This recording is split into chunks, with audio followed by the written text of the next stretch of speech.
everyone's favourite flatmate, Lucky English Ed here with a Monster Hunter World unboxing.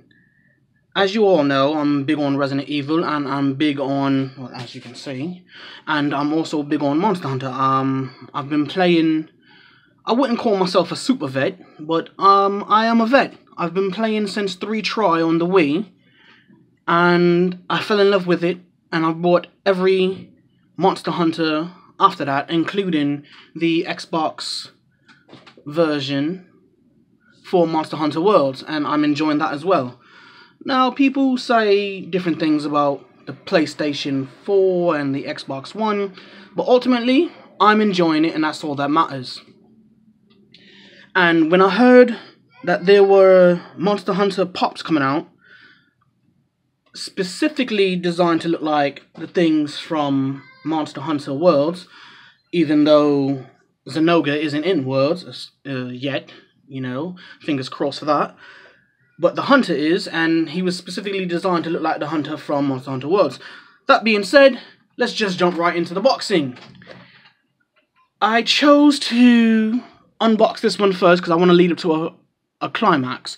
I want to go from the one I perceive to look good but not great, all the way up to the one that looks phenomenally awesome. So let's jump into this. Let's take a look at the back first, and you can see there's only 4 in the current series. There is the Rathalos, the Zenoga, the Feline, and the generic looking Hunter. On the back we have, on the side we have the name Feline, series, what is that, 295. We have some more illustration, 295, Funko Pops there as well. So let's see what the actual little kitty looks like. Oh no, you're not supposed to open it. Yeah, with the Resident Evil ones, I can see keeping those in permanently because, well, I want those to just sit and look pretty. But with the Monster Hunter ones now, I gotta sit these on my desk. Maybe not this particular one, which is extremely small. In fact, should I do a comparison? I think I will do a comparison. In fact, I'm gonna sit this little guy right here, and I'm gonna grab my Evil Morty. I did this unboxing, but I'm gonna do a little comparison because the head on this particular one looks really small, just like the head on this Evil Morty, which, oddly enough, I found out, or I recognized later, that this is actually a mismolding or misprint, if you will, because his left arm is slightly shorter than his right, as you can see. But anyway, we're doing a comparison to heads, and the heads look approximately the same size. I mean, you had to scale it down because you had the ears, and he just has his little afro. Let's get that back into. And in terms of height, the Evil Morty is taller. But in terms of detail, does that move? No. In terms of detail, the Feline has far more detail. Now that could simply be because the character Morty from the hit animated show Rick and Morty, just doesn't have a lot of detail, which makes it really good. Or it could be they just put a lot of detail into this because they really wanted to do it right. That being said, I see a smuts. I don't think it's shown up, but there's like a smuts on the back of it, kind of like when someone was picking it up off the assembly line. So let's see what we got here. Already I'm seeing some great detail. We have the paw prints is really nice. It's pink on that side, brown on this side. He has his palico tattoos on his forearms and on his torso as well. That looks pretty good. I like that. We have some chimping along the neck area where plume of fur would be, also along the sides here. It looks really nice. I like it so far. I'm enjoying it. And I don't believe you can see it.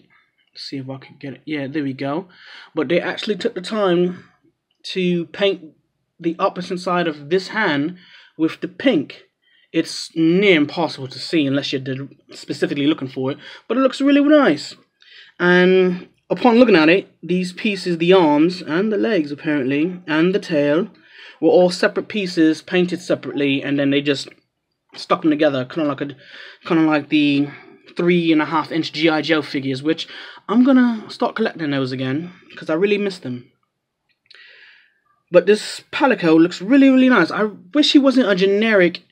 Well, he's not a Palico, he's a feline. I wish he wasn't a generic feline. I wish he was one of the actual Palicos with like a generic armor set, like the generic armor set from 4U, the Acorn set. I really like that. It was very nice looking, and I believe that should be the standard. Is it the standard? I'm not even sure, but I believe that should be the standard for all Palicos moving forward in the future of the franchise of Monster Hunter. And the pose he's in looks pretty good. Let's get Morty out here. The pose he's in looks pretty nice. I like that. You know, it's really cute. It's really cute. He's got his big black eyes, got his little kitty smile, pink nose, pink tongue. It's nice. It's nice.